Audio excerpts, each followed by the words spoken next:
There is a question that has kept intelligence officers awake at night. A question that the brightest minds in the CIA could not answer. That Mossad, the most feared intelligence agency on Earth, could not solve. That professors at the world's greatest war schools could not explain.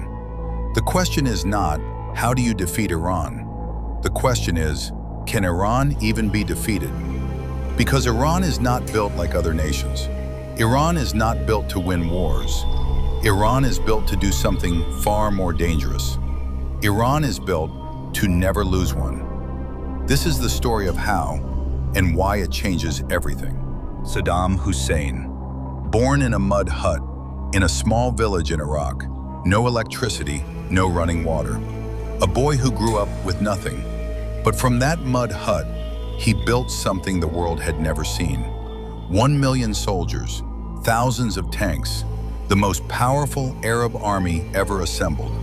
Kings feared him, presidents negotiated with him.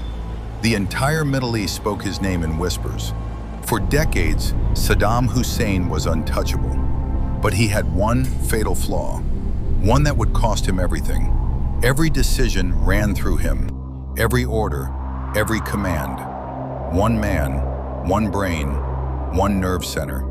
And when America found that nerve center, everything he had built over a lifetime collapsed in 100 hours.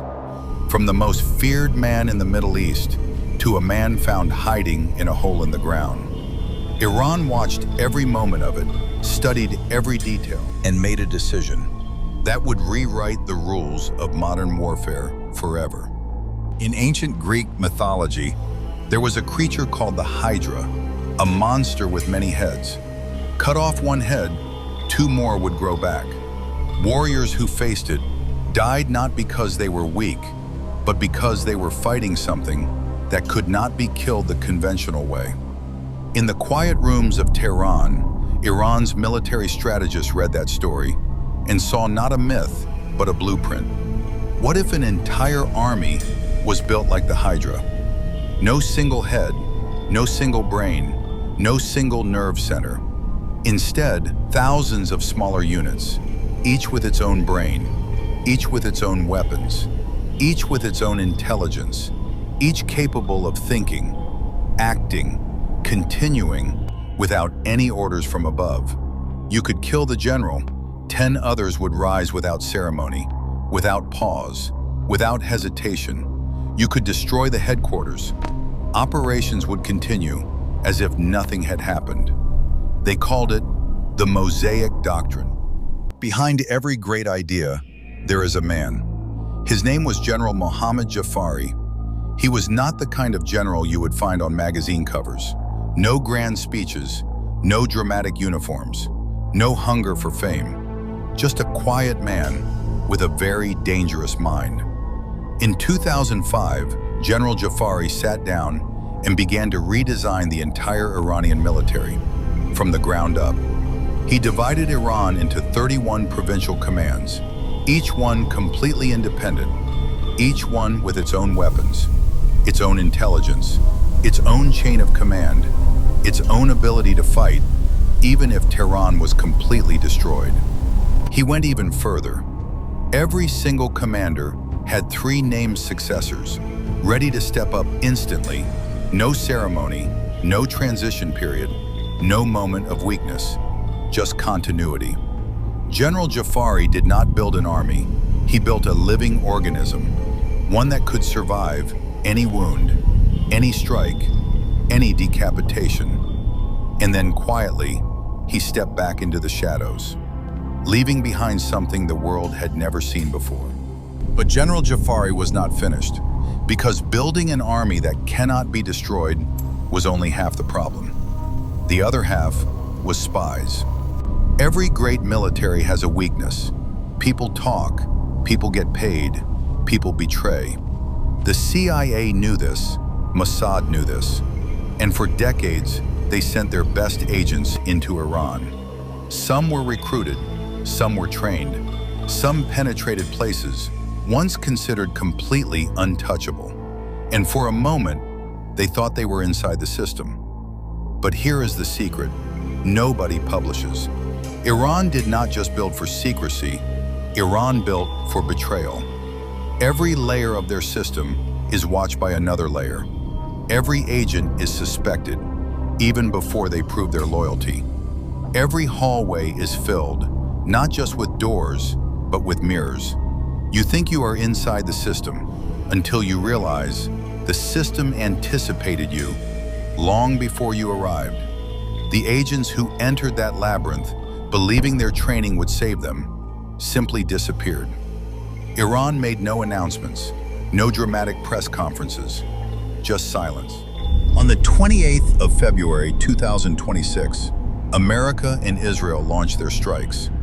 The plan was simple: destroy Iran's command centers, kill its leaders, cut off the head, just like they had done to Saddam, just like they had done to Gaddafi, just like they had done before.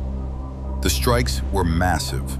Tehran was hit, Isfahan was hit, military headquarters destroyed, senior commanders killed, Iran's supreme leader gone. By every measure, the head had been cut off, and the world waited for the collapse, for the chaos, for the moment when Iran's military would fall silent.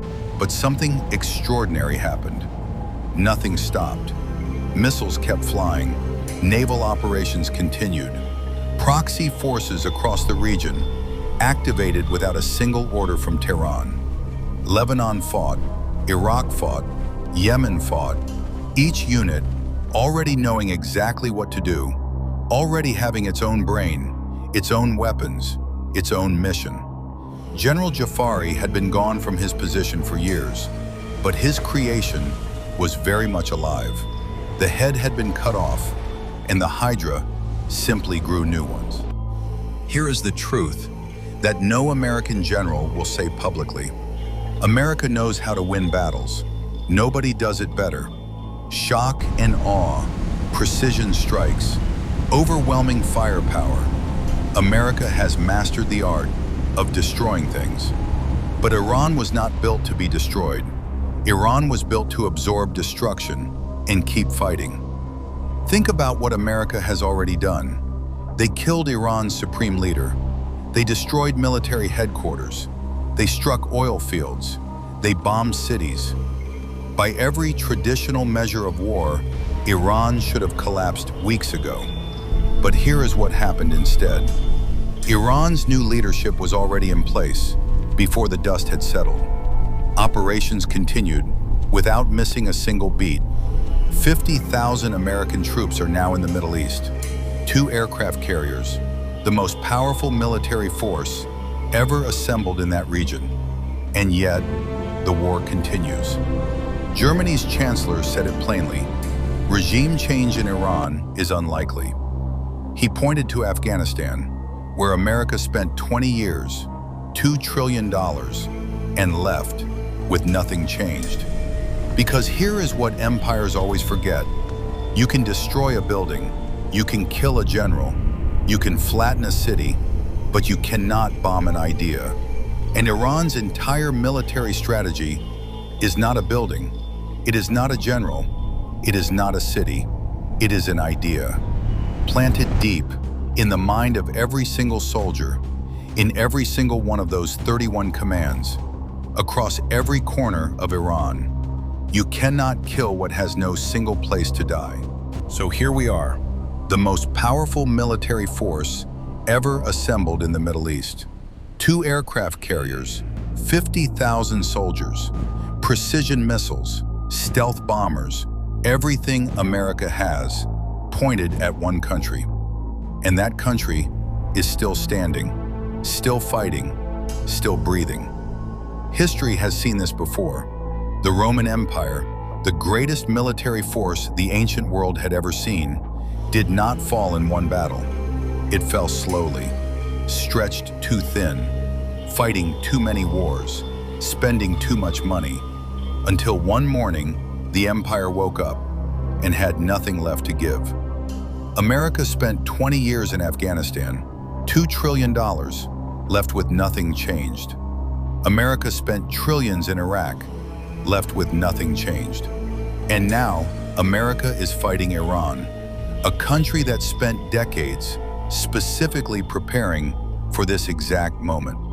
General Jafari did not build an army, he built a question that America still cannot answer. You cannot kill what has no single place to die. You cannot bomb an idea. You cannot cut off a head that was never there. Iran did not prepare to win this war. Iran prepared to outlast it. And history has a strange and painful habit. It is never the strongest who are remembered. It is always the last one standing. So the question this documentary leaves you with is not whether America is powerful enough. It clearly is. The question is America patient enough? Because Iran has been patient for 47 years, and it is not finished yet. If this documentary made you think, share it with someone who needs to see it. Because understanding this war is not about taking sides. It is about understanding history before history repeats itself. Subscribe for a new documentary every week.